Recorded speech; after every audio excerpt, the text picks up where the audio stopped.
क़यामत के दिन नबी करीम सल्लल्लाहु अलैहि वसल्लम अपने उम्मतियों की शिफात फरमाएंगे। उस ज़मन में एक हदीस आती है कि हुज़ूर सल्लल्लाहु अलैहि वसल्लम अपने उम्मतियों के नाम अमाल के पास, तराजू के पास जब अमाल तुल रहे होंगे तो आप अलैहिस्सलाम आके खड़े हो जाएंगे। उम्मती ऐसा होगा कि उसके गुनाह का पलड़ा भारी होगा और नेकियों का पलड़ा हल्का हो जाएगा। तो अल्लाह के महबूब करीम सल्लल्लाहु अलैहि वसल्लम अपने उम्मती की परेशानी नहीं देख पाएंगे। आप अलैहिस्सलाम को एक गवारा ही नहीं है कि मेरा उम्मती किसी वक्त भी रुस्वा और ज़लील हो जाए।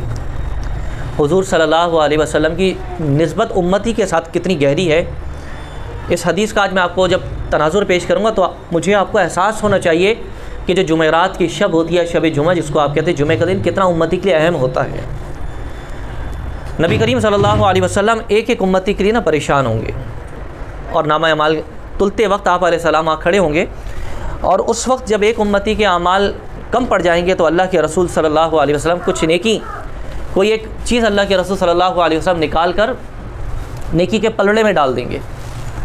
तो नेकियों का पलड़ा बहुत भारी हो जाएगा।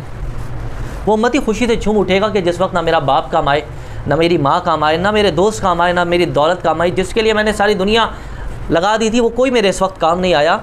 ये कौन महबूब है जो इस परेशानी के आलम में दौड़ा चला आया और मेरी दाद रसी फरमा दी है।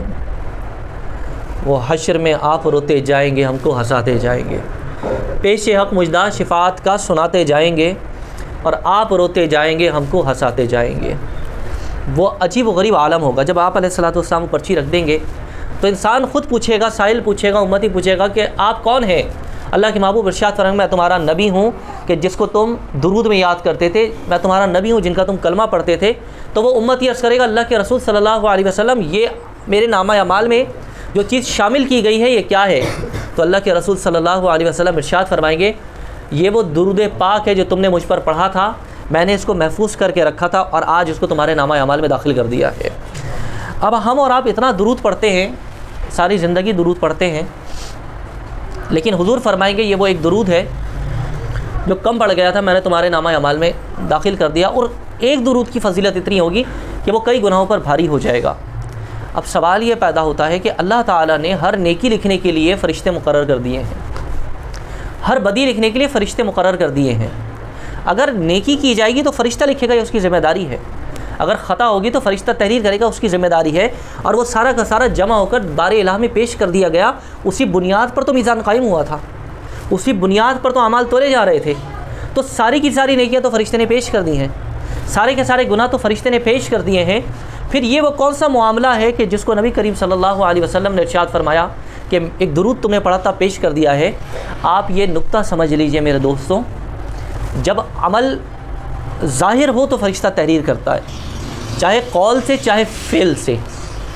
दिल का जो इरादा है ना, नीयत है, वो अल्लाह और बंदे के दरमियान होती है। अल्लाह उस पर अजर अता करता है, वो जितना चाहे अता करे। कैफियत होगी दिल की, ये फ़रिश्ते भी इसको नहीं जान सकेंगे। लेकिन महबूब करीम सल्लल्लाहु अलैहि वसल्लम उम्मती से एक लम्हे भी गाफिल नहीं होते।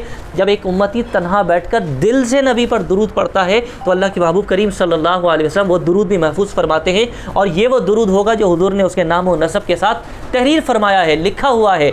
यानी हुजूर को बताने की हाजत नहीं होती है, हुजूर को उम्मती का सारा नसब भी मालूम होता है। ये वो पर्ची है जो हुजूर रखेंगे। तो ये वो दिल से पढ़ने वाला एक दुरूद होगा जो इंसान की सारी नेकियों पर भारी हो जाएगा।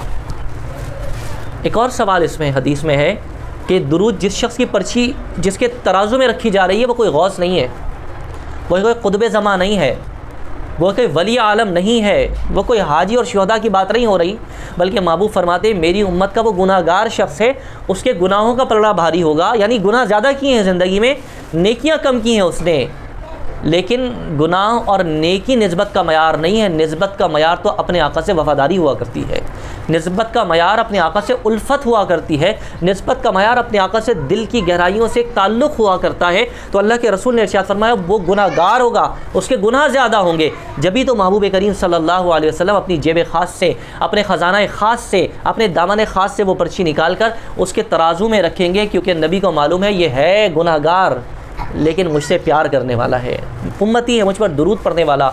और जुमातुल मुबारक का जो दुरूद है और जुमे की शब का जो दुरूद है उसके बारे में हदीस है कि हुज़ूर ने फरमाया, बाकी अय्याम में तुम दुरूद पढ़ते हो तो फ़रिश्ते मुझ तक पहुँचाते हैं, लेकिन आम दिनों के मुकाबले में शब जुमा और जुमे को जो दुरूद पढ़ा जाता है मैं मुहम्मदुर रसूलुल्लाह ख़ुद उसको समाअत फरमाता हूँ।